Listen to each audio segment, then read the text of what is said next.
The phone buzzed on the kitchen counter, its screen glowing like a beacon in the dim evening light. I froze, fork halfway to my mouth, as the words "helping Dad" flashed across the notification from Sarah. My stomach twisted. Not from hunger but from the sudden, inexplicable weight of those two words. Dad, her dad, was sitting across from me, his weathered hands wrapped around a beer, laughing about the time he caught a fish so big it nearly tipped his boat. I stared at the text, my pulse thudding in my ears, drowning out his chuckle. Sarah wasn't with her father.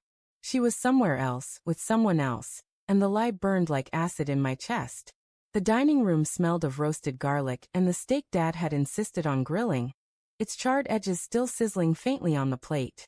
His voice, warm and gravelly, filled the space as he recounted another story, oblivious to the storm brewing inside me.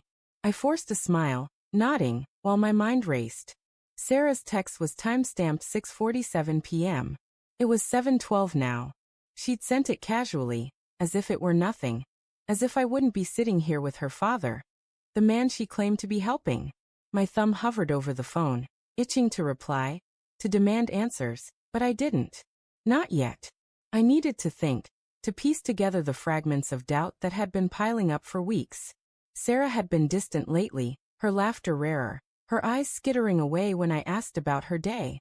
I'd chalked it up to stress.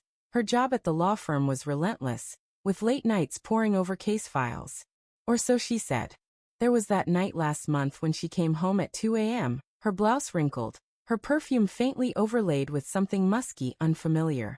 Lost track of time, she'd mumbled, slipping into bed without meeting my gaze. I'd believed her because I wanted to. Because love makes you blind. Or maybe just stupid. Dad's voice snapped me back. You okay, Nate? You're looking pale. His gray eyes narrowed, concern etching lines deeper into his face. I swallowed, the steak in my mouth suddenly tasteless, like chewing cardboard.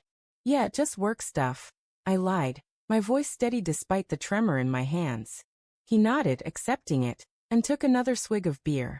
I envied his ignorance, the ease of not knowing that the life you built could be unraveling with a single text. I excused myself, mumbling about needing air, and stepped onto the back porch. The night was cool, the air sharp with the scent of pine from the woods beyond our yard. The stars were out, indifferent to the chaos in my heart.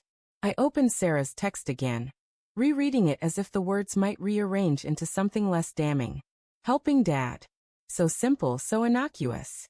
But it was a crack in the foundation of us, and I could feel the whole structure trembling. I thought back to the little things, the way she'd started locking her phone, something she never used to do. The vague excuses for missed dinners, the sudden girls' nights, with friends I'd never met. I'd rationalized it all, telling myself I was paranoid, that marriage was about trust.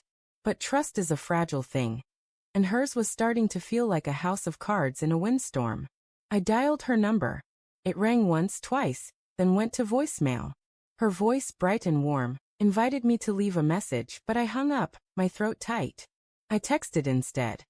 How's it going with your dad? Simple, non-accusatory. A test. The reply came almost instantly. Fine, just running some errands for him. Be home late. My grip tightened on the phone, the plastic creaking. Errands. At 7:30 p.m. With her father, who was currently inside, asking for another slice of pie. I went back in, the warmth of the house suffocating now. Dad was still at the table, his plate nearly clean. Sarah's helping you tonight, huh? I said, keeping my tone light, conversational. His brow furrowed and he set down his fork. Helping me? Nah, haven't seen her since last weekend. She called to check in, but that's it. His words landed like a punch, knocking the air from my lungs. I nodded, forcing a laugh. Must have mixed up her plans, I said, but my voice cracked, and he looked at me like he knew something was wrong. The rest of dinner was a blur. I cleared the plates, the clink of ceramic too loud in my ears, and said goodbye to Dad, promising to call soon. Alone in the kitchen, I poured a whiskey, the amber liquid catching the light as it sloshed into the glass.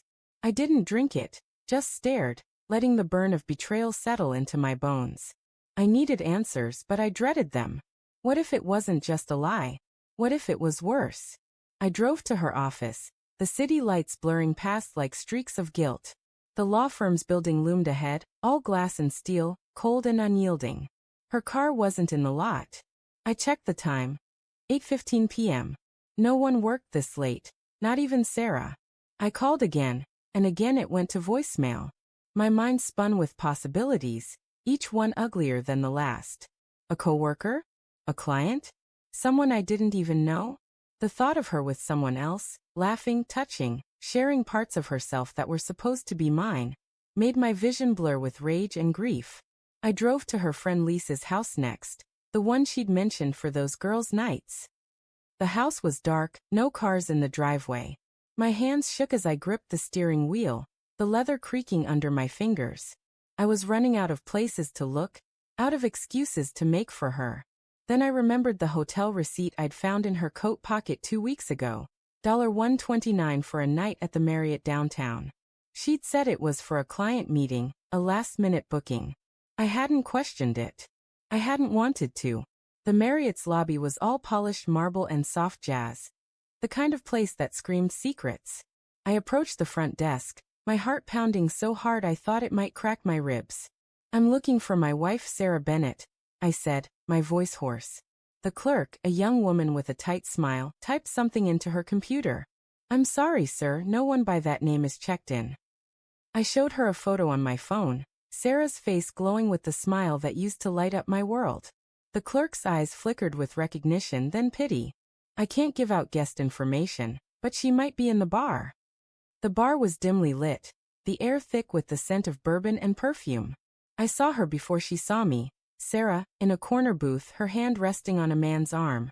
He was older, polished, his suit crisp and his smile too familiar. She laughed, her head tilted back, the way she used to laugh with me. The world tilted, and I stood frozen, my heart a raw, bleeding thing. She looked up, and our eyes met. Her face went pale, the laughter dying in her throat. "Nate," she whispered, standing, her hands fluttering like trapped birds. The man looked between us, his expression unreadable. I didn't know him, but I knew enough. "It's not what you think," she said, her voice trembling. But the lie was hollow, and we both knew it. I turned and walked out, the sound of her calling my name fading into the night. The truth was worse than I'd feared, but the real shock was yet to come. She wasn't just cheating. She was planning to leave, and the man in the booth was the one helping her pack up our life.